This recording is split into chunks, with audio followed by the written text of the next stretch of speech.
and welcome back to the Engineering Quality Podcast, the show where we explore the depth of software development and with the emphasis on quality. I'm Veronica, and I'm thrilled to be joined by my amazing co-host, Ellie and Royally. Hi, ladies. Hi, everyone. Hi, everyone. It's so great to be here. Today, we are shifting our focus to the topic that's crucial for ensuring high-quality software. We will be talking about continuous integration and the vital role testing plays with it. That's right. And we will unpack what continuous integration really means. We'll touch a little bit on continuous delivery as well. And then we'll talk about how it fits into the development process and why it's so important for maintaining code quality. Yes, and we'll also discuss how CI can help catch issues early and improve the overall development efficiency. So whether you're new to CI or looking to refine your approach, I think this episode is packed with insights to enhance your understanding. Let's kick things off by breaking down the basics of continuous integration. We're going to probably be referring to continuous integrations as CI from here on. So I think we can start with the basics. Let's briefly talk about environments. Yes, let's do that. In software, an environment refers to the setup where a program or application runs. This includes everything from the hardware and software to the operating systems and configuration needed for the software to operate properly. It's like creating a mini world where the software can function as it would in real life. Exactly. And there are several types of environments that play different roles throughout the software lifecycle. The main ones that you'll probably often see or hear of are the local environment, the development environment, some sort of testing environment, a staging environment, and production. And each has its own specific purpose. Yes, so let's break this down.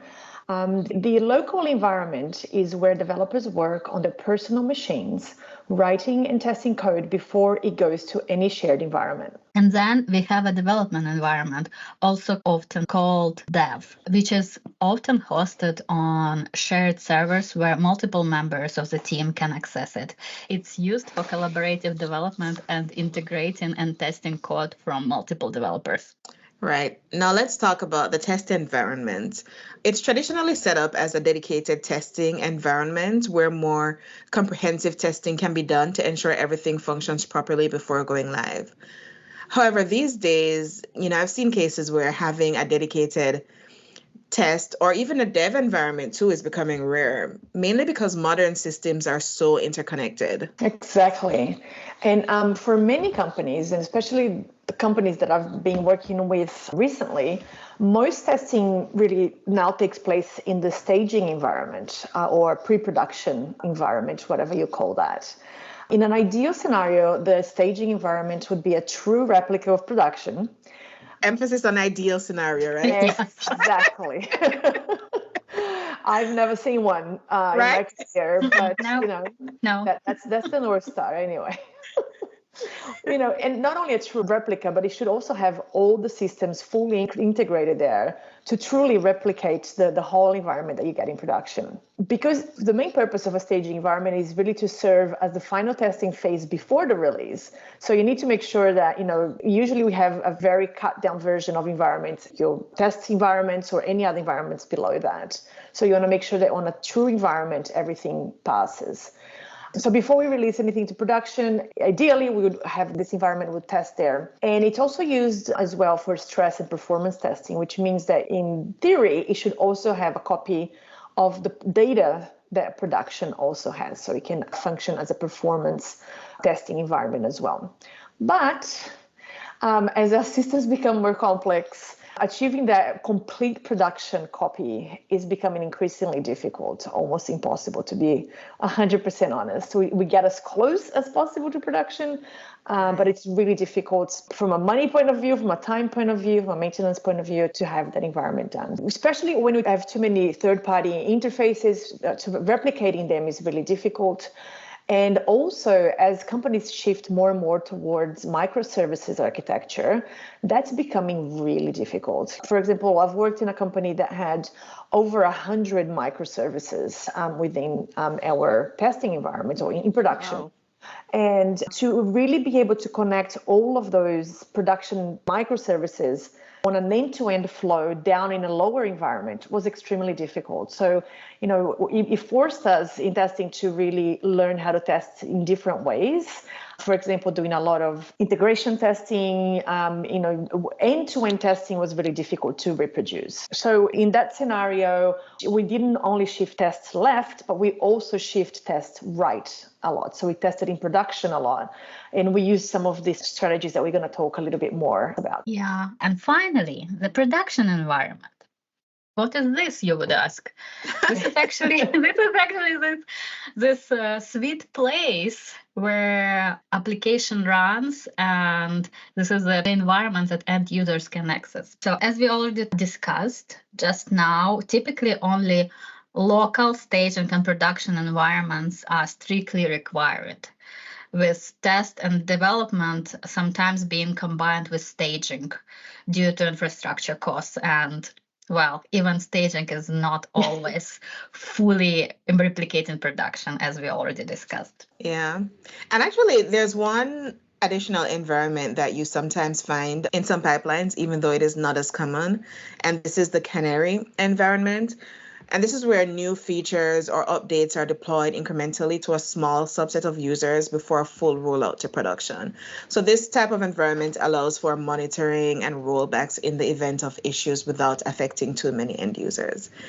I've seen cases where some companies are able to really implement this well, but I've also seen cases of the opposite. So, but it's a good environment to have.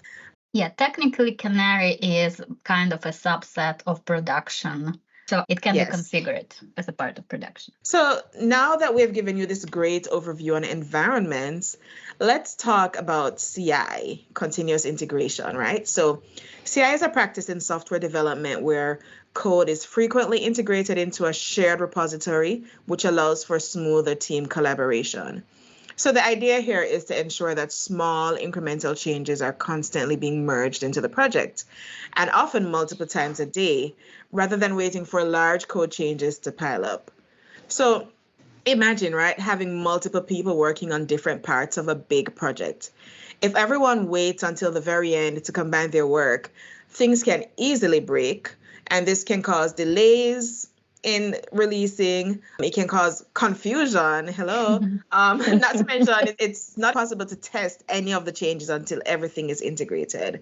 And that's normally not very effective. I'm sure we can all relate to that. Yes, yeah. Absolutely. We don't want to wait till the very end when we can test, for sure. Yeah. And that's the magic of CI, really. It's that constant feedback that we get as well, right? So that we can test earlier, so we can give feedback earlier as well. So in theory, with CI, each change is automatically checked to ensure it works with existing parts of the project. It's like a quick health check. And if something doesn't fit, the team is notified earlier to fix it.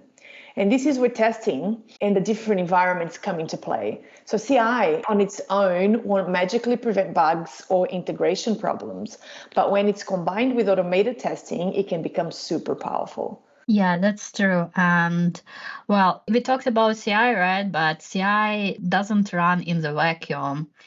There are real systems, there are real applications that are built to manage continuous integration pipelines. The most popular one is Jenkins, probably the oldest one ever. And throughout the years, more CI systems emerged.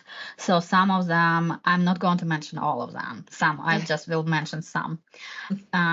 So there is GitLab CI, there is CircleCI, GitHub Actions, and Bitbucket pipelines. Personally, my favorite is GitHub Actions, because recently I have been working in the companies who are using GitHub as a code repositories. And it's very nice to have, since GitHub Actions are owned by GitHub, they are being implemented by GitHub, it's very nice and smooth integration between a code repo and the CI system. So it's it really looks good. Like all the checks you can see right away on PR. You don't need to do much extra work to integrate these code repositories. What about you, ladies? Do you have any favorite ones? Yeah, I agree with you, Veronica. I also like GitHub Actions. What I've noticed is that whatever CI system that's native to the repository that the company is using would work better, because I've used Bitbucket pipelines before when I was, using Bitbucket, and anything that allows for that seamless integration will work amazing. But yeah, GitHub Actions, since it's my most recent one, I would have to say that's my favorite. Yeah, that's great. I've used GitHub Actions as well, and it works really great. So following up on what both of you said, I think how much I like a tool, it really depends on its implementation and how well it's integrated within the team's processes and within the team's other tools that they actually use. So I've used Jenkins, GitHub, CircleCI, but I had a great experience with CircleCI once because it was really well implemented and the team had a solid process to use it. And it was also implemented in a way that worked really well with Docker and Kubernetes, and we were using that at the time, and that was really helpful for us. So they worked really great for us at that point. Yeah, so GitHub Action is one of the newest systems. Yeah. And I have to mention Jenkins because it's the oldest one. And as a result, it's the most configurable one. So you can do so many different things with Jenkins that other CI systems still need to implement all those features. So like if we talk about, well, the amount of features that CI system can offer, then Jenkins always going to be the winner. Yeah, it's neat. So now that we talked a little bit about environments and how CI is so useful, how about we dive a little bit deeper into pipelines and code propagation? Because on top of managing code changes that come up from multiple developers, CI also enables us to build pipelines, manage code propagation, and handle deployments. So, pipelines are like an assembly line for your code.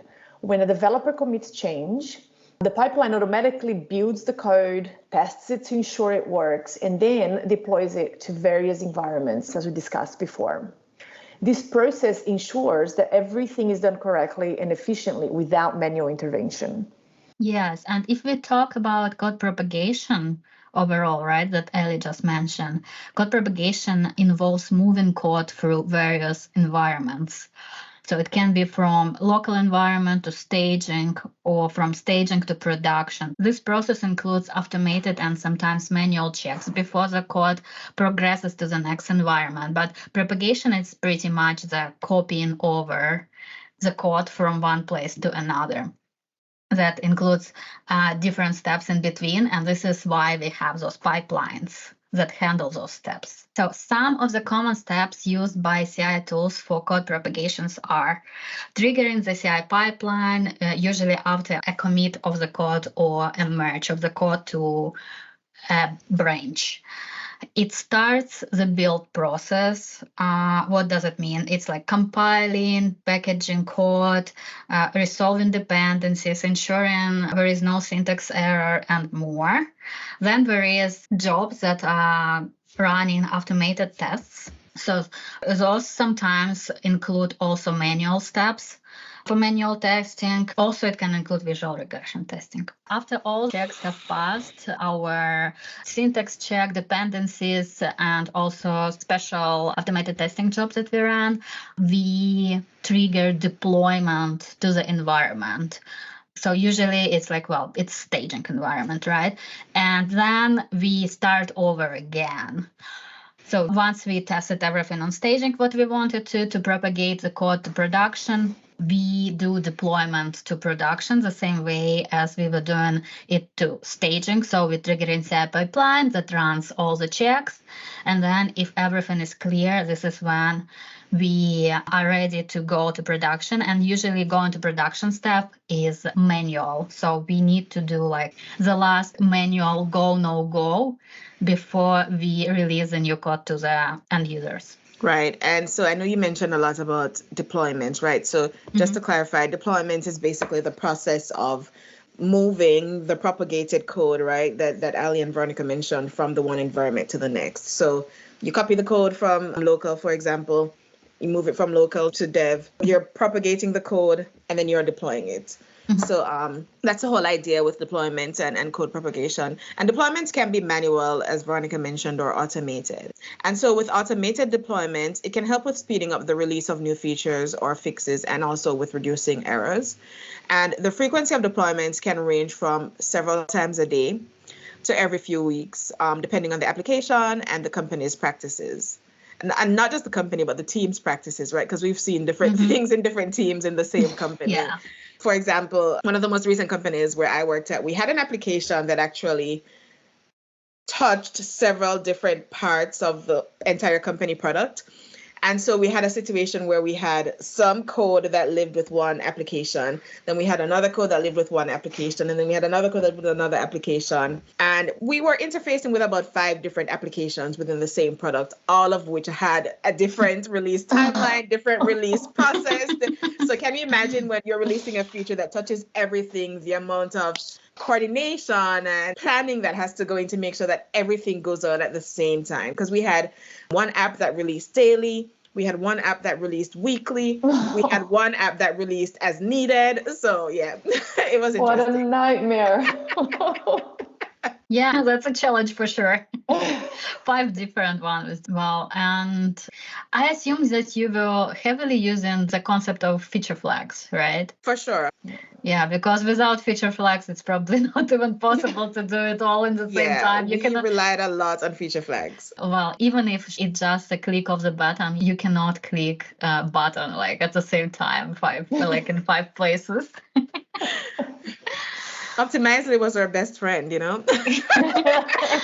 Yeah, by the way, the Optimizely is one of the systems that allows to manage feature flags for development. Yeah, so and my story is about mobile application world. And the release process between staging environment and production takes approximately 2 weeks, right? Like we were releasing every week. So the new code were released every week, but the process of verifying everything and ensuring that everything works has been taking 2 weeks. So the first week was reserved for regression testing because not all features were automated or can be automated. And after that, there is like a slow process of propagating it to real users. So we kind of use canary, but it's called a little bit different. It's called stage deployments. We will talk a little bit about this later. So when we increase percentage of users that see the new version over time.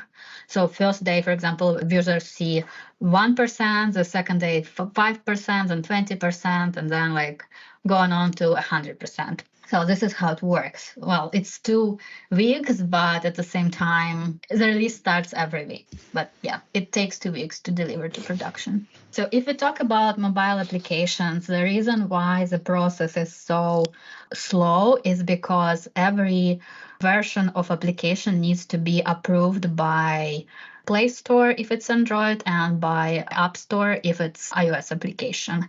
And this process by itself takes a couple of days for the application to be approved, which makes it difficult if we find bugs in production.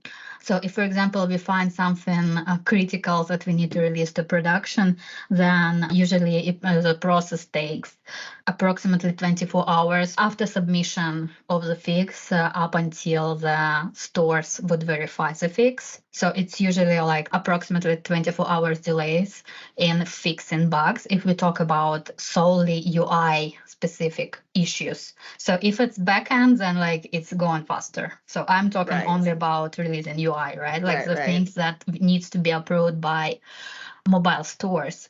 So that's super interesting, Veronica, and to think about how different applications have so many different constraints that we don't even think about. That, you know, we can be super Agile, CI/CD, but if you have to wait for 4 hours for an approval, it doesn't matter how fast you go with your CI, you still have to stop and wait there. So interesting to hear. So from my experience, the whole CI is more of a journey that a company is on than really an end goal. Like we try to be as agile, to push as fast as possible. And sure, there is that ideal vision of deploying to production, multiple times a day and making releases so routine that they become boring. But in reality, reaching that point isn't always financially feasible for teams. Or sometimes it's not feasible because, we have constraints like that with an app store. So, deploying once a day, deploying once a week, deploying sometimes once every couple of weeks can be still highly effective, depending, on the focus that your company has. The important thing is really to be able to get that quick feedback from customers and respond to that in a timely manner, whatever timely means for you and your industry and your team as well. And I've worked in some environments where there is a lot of auditing as well. And, we had to go slower than what we wanted to go to make sure that everything was completely recorded, that, if there was an auditing by a third-party company, that we could pull all the evidence of testing and deployment and all of that as well. So we need to find that balance between speed, quality, and that's the balance that we always try to find as well. So this is a great discussion, but it seems like a good time for us to maybe chat a little bit about how we manage changes in our CI environments, because we need processes to control how the code is integrated, tested, and deployed to ensure smooth development workflows and minimal disruptions as well. Yeah, sounds good, Ali. So one popular approach is trunk-based development. And this is where everyone works on a single main branch called the trunk. And instead of having long-lived branches, developers make small, frequent changes directly to the trunk. And so you might be curious, what exactly is the trunk? So the trunk is actually the central line of development where all the latest stable code resides. And so think of it as the core of your project where everything gets integrated. Yes, and let's continue with all this tree terminology, right? Like other things are called branches. And if you're wondering how branches fit into this, branches are like diverging paths from the trunk. So they're like getting out of the trunk, but eventually they are coming back to the trunk with the changes. Yeah, so usually branches are used for developers to work on new features or fixes without affecting the trunk code. Once the work is tested and ready, branches are merged back into the trunk. That's right. And that's where a pull request fits in. So a pull request, or PR, how we call it for short, is a way to propose changes from one branch to another, usually the trunk. It's essentially a request for your team to review and approve these changes before they are merged. The PR process involves several steps. For example, first you create the PR and you suggest your changes. Then an automated pipeline runs checks to ensure the code hasn't broken anything, that the application builds and starts correctly. It also verifies code style and runs unit integration and sometimes even end-to-end tests. Meanwhile, team members review the code, provide feedback, and approve it. Once everything is approved, the changes are merged back into the trunk and the PR is closed. That's right. And I just want to point out that, you may hear PR, you may hear MR, which is merge request, and you can probably hear those interchangeably, and that's because different applications, right, have different terminology. So if you're primarily using GitHub, you'll hear a lot of PR talk, whereas if you're primarily using GitLab, you'll hear a lot of MR talk. Yeah. So I just wanted to clear that up. All right. So there are other ways to manage changes effectively, which we mentioned earlier a little bit about feature flags. So you can use feature flags or toggles, where when you deploy a change to production behind a feature flag, the changes are not visible to users. And we mentioned toggle, where you can essentially toggle the change on or toggle it off when you're using a feature flag. And then you can also implement rollback strategies, right? So this is another mechanism used by CI tools and environments where you can roll back to a previous working version quickly. And this helps to minimize the downtime and minimize any impact of the buggy code to the end users. Yes, this is very important part to minimize the impact, because usually impact to production can cost millions in minutes. And I want to summarize everything that we just discussed on trunk-based development. So trunk-based development focuses on frequent integration into the trunk, and PRs help manage and review those changes before they go to the trunk. It ensures that code base remains stable and that every change is thoroughly reviewed and tested before merging to the main branch or trunk. And when it's time to release, the code that is in trunk is being propagated to the production environment. And that's what we want. That's what we Yes. work so hard for, right? So that's the pinnacle of software development. So a release to production, because that's where we can have a new and improved version of our software to our users. So the whole point of a CI tool, of trunk-based development, is for us to be able to do that faster and smoother, so we can satisfy our customers quicker. Exactly. That's true. We have touched on deployment earlier, and it might seem like deployment and release are the same thing, but they actually not. They are related but distinct concept. Deployment involves moving code to the specific environment, while a release means making the code available to users. Those two processes can happen at the same time or at different times. Really, do you have any examples where deployment and release occur separately or simultaneously?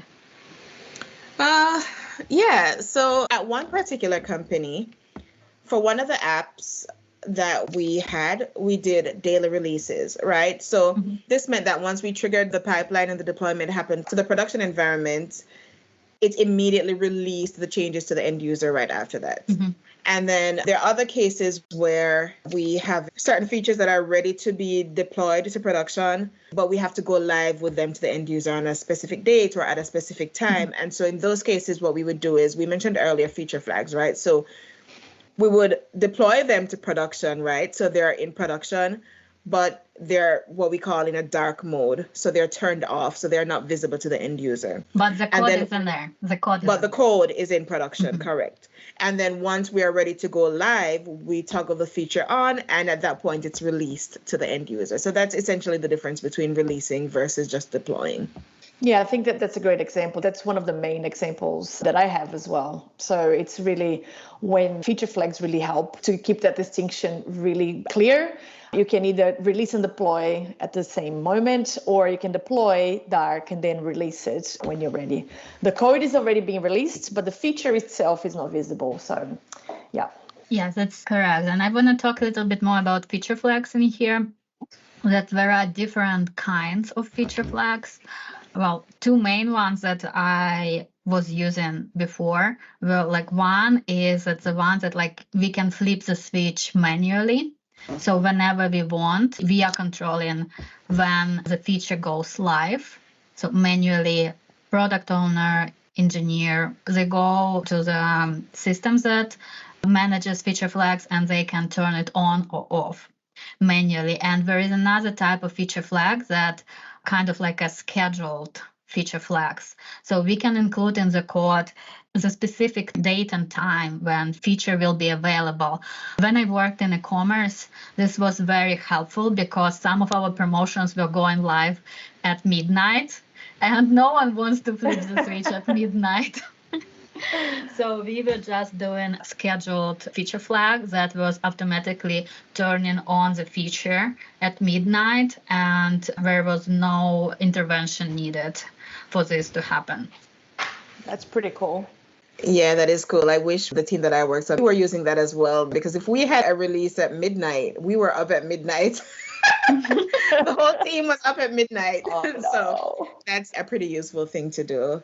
And so let's talk a little bit about release strategies, right? So release strategies help manage how the new versions of the software are introduced to the users. And so balancing risks, ensuring stability, and providing a smooth transition of the new software versions are some of the benefits of having a proper release strategy in place. Common release strategies, and we touched on this a little bit earlier, include canary releases. And this is where the new version is rolled out to a small subset of users first.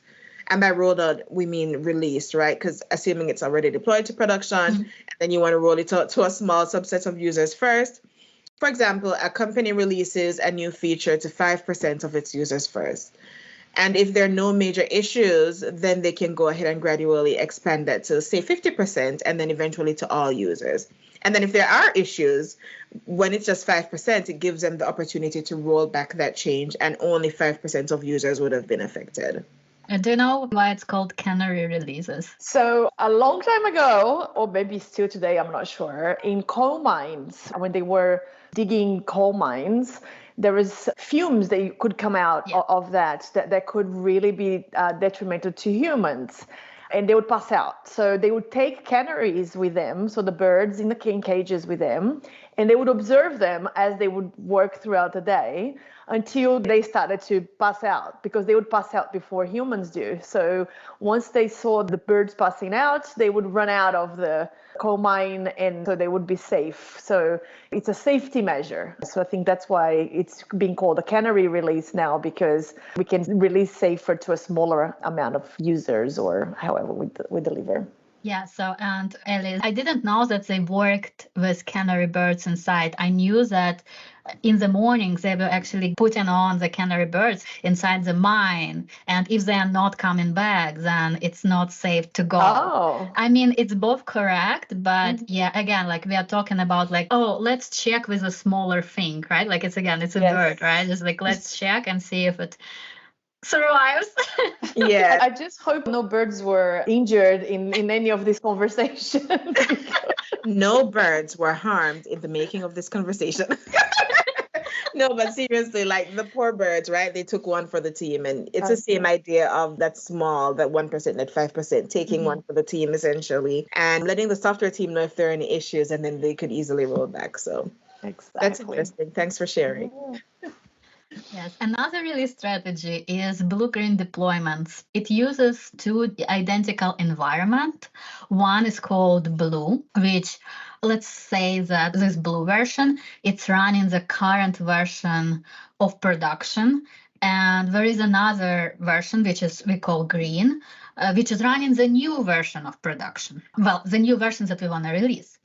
And what's going on with blue-green deployment or blue-green release? Traffic is switched from blue to green once the new version is verified. And by not using time that we need to deploy the new version, we are not causing any downtime to production.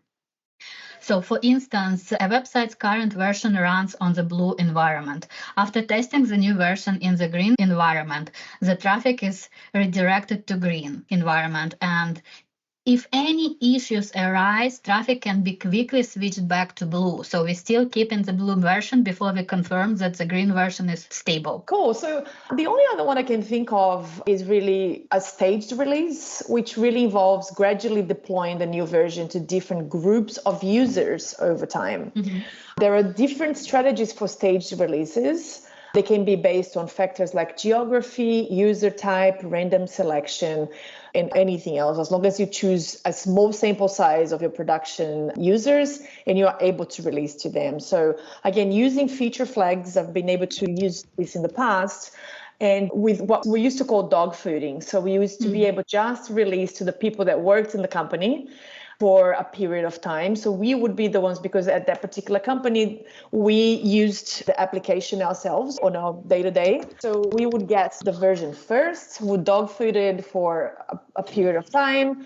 We would raise, any issues. And by we, I mean not just the testers. I mean everyone in the organization, all the way from the CEO to everyone that worked in warehouses. So we would get it. There was a mechanism for us to raise bugs, or for anyone in the company to raise bugs during that period.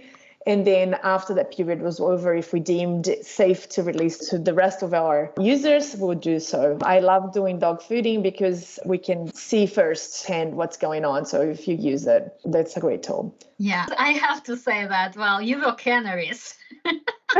That's right. We were the canaries. And there is actually another name for this. It's also called alpha testing.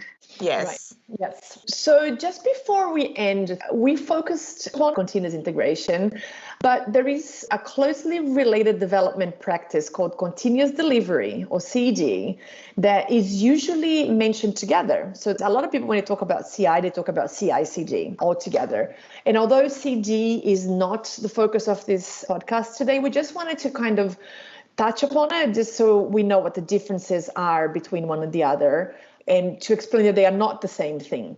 So continuous delivery, CD, builds upon CI by automating the deployment process, enabling code changes to be automatically and reliably delivered to production or staging environments. It ensures the software is always in a deployable stage. The rollback mechanisms we can implement that we talked about just before, they are actually part of CD. The main goal of CD is to streamline and automate the release process, making it possible to deploy code changes quickly and safely, often leading to more frequent updates and a faster feedback loop. Awesome. Thanks, Ali. So now we're going to move on to the mailbag question. So the question today is, can you provide an example of a release that had to be rolled back and explain the process? Ali, do you want to answer? Sure. So I will start by saying that in my experience, release rollbacks have always been the last resort. So we try everything before we roll back a release if we don't have any other mechanism. Because again, releasing is not just code. There is a lot of jobs that can have to be run. There is data involved sometimes. So it's a complex process that to reverse that, it's harder than what it sounds. So companies I've worked with, we put many strategies in place to avoid rolling back code in production because it's never as easy as it sounds. So a great strategy that we've used to avoid rolling back is having a solid feature flag process. So we talked about this earlier today. So for example, being able to put a whole release behind the feature flag is an example of a great alternative to rolling back code, because you can put it in production, and if it doesn't work, instead of rolling back, you just put the flag back to dark and you can continue on fixing it until the next release.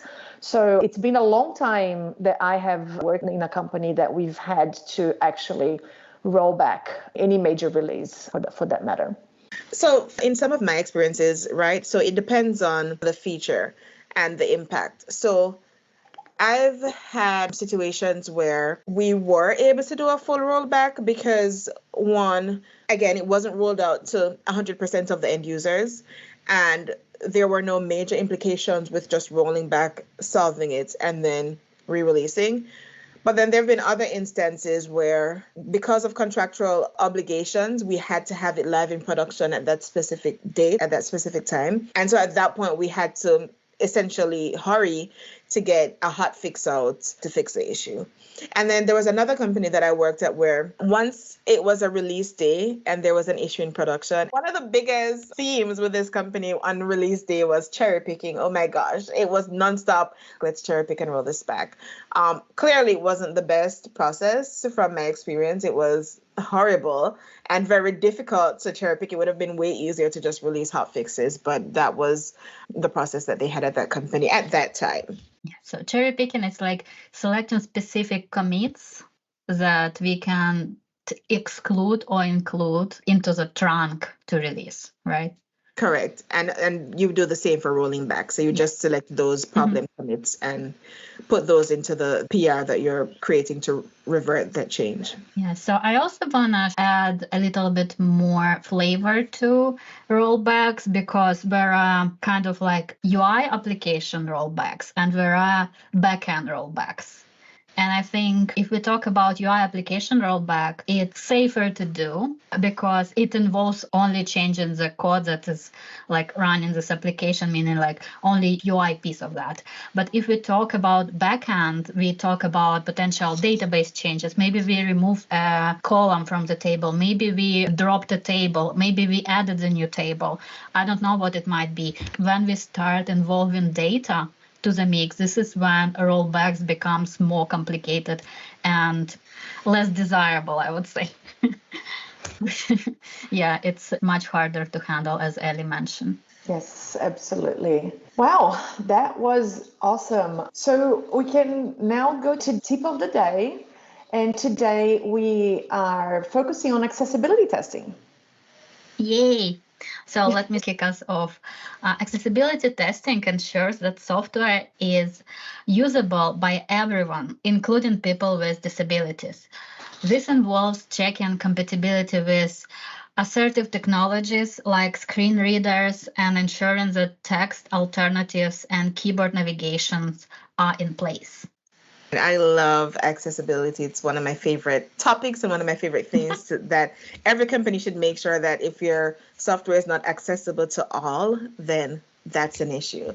And so some of the common tools that can help with accessibility testing are screen readers. So a few of them include NVDA, which is non-visual desktop access. That's what it stands for. And it's a free screen reader that can be used on Windows. So it's important that you are testing your software with that tool on a Windows machine. And then there's VoiceOver, which is the equivalent on the Mac OS or iOS device. And then there's TalkBack for Android devices. Another tool that can help is color contrast checking. Color contrast analyzers usually checks the text color for readability. And then there's also keyboard navigation testing, which tests keyboard navigation. Then other mobile app accessibility tools can include Accessibility Scanner. This is an Android app that suggests improvements for accessibility. And then there is Xcode Accessibility Inspector. This is a tool for Mac OS and for iOS that helps with app accessibility. And then there are other tools like dev tools that you can use, like Axe has an extension and Lighthouse and others that you can implement that can give you suggestions of where and how you can improve your application.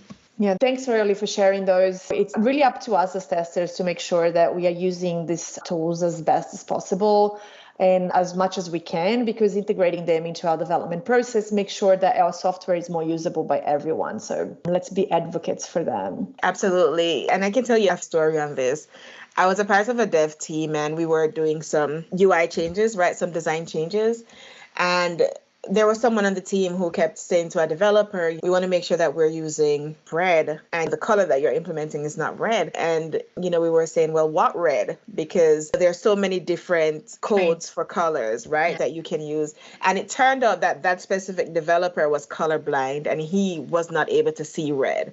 And he wasn't saying anything either. So it was so important that we brought up the point of you need to be more specific and be more aware, not just for your end users, but also fellow developers, right? So, yeah. Amazing. Yes. So that wraps up today's episode on continuous integration.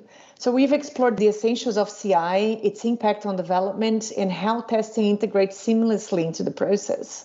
Exactly, Ali. And in today's episode, we also understood what CI is and its relationship with testing and how it's crucial for maintaining high quality software and streamlining your development workflow. And whether you're new to CI or looking to optimize your current practices, we hope you found valuable insights in today's discussion. And if you enjoyed this episode, don't forget to follow us on Instagram at engineeringquality_podcast and on X, formerly Twitter, at engineeringqual, QUAL, for updates and more quality content. We love hearing from you, so feel free to send us your questions and feedback. Thanks for joining us today, everyone. We'll see you next time on the Engineering Quality Podcast. Bye for now, everyone. See you next time.